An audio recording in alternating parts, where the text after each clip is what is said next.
কাঠের বাক্সে চোখ লাগিয়ে ছবি দেখছে কোমলমতি শিশুরা। খঞ্জনি আর গানের তালে তালে বাক্সের ভেতর পাল্টে যায় ছবি, আর সেই ছবির বর্ণনা করছেন বায়োস্কোপওয়ালা। আর তা দেখে যেন গল্পের জগতে হারিয়ে যায় ছেলে বুড়ো সবাই। এটা পুরনো জিনিস, আমরা ছোটবেলা খুব দেখেছি, কিন্তু আমাদের মাঝে থেকে হারাই গেছে। আগে আমরা ছোটবেলা দেখতাম, এখন তো মনে করেন যে যখন বয়স 20 বছরের পরে তার আমরা দেখিনি। শেষ হলে মাথায় কাঠের বাক্সটি নিয়ে ডুগডুগি বাজিয়ে আবারও ছুটেন অন্য গ্রামে।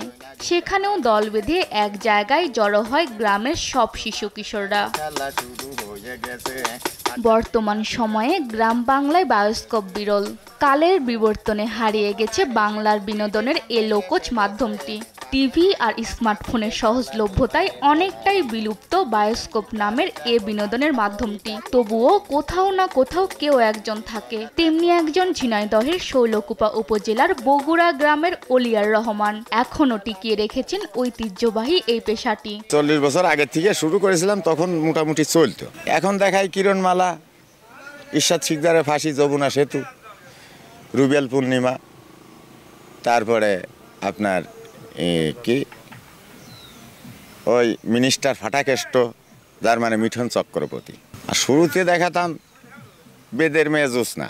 প্রায় 40 বছর ধরে বায়োস্কোপ দেখিয়ে আসছেন অলিয়ার রহমান। এ থেকে যা আয় হয় তা দিয়েই চলে তার 4 সদস্যের সংসার। তবে এসব বায়োস্কোপে যদি প্রযুক্তির সংমিশ্রণ ঘটানো যায়, তাহলে হয়তো নতুনভাবে গতি পাবে এ বিনোদন মাধ্যমটি, বলছেন সংস্কৃতি প্রেমীরা। নিউজ ডেস্ক, দেশ টিভি।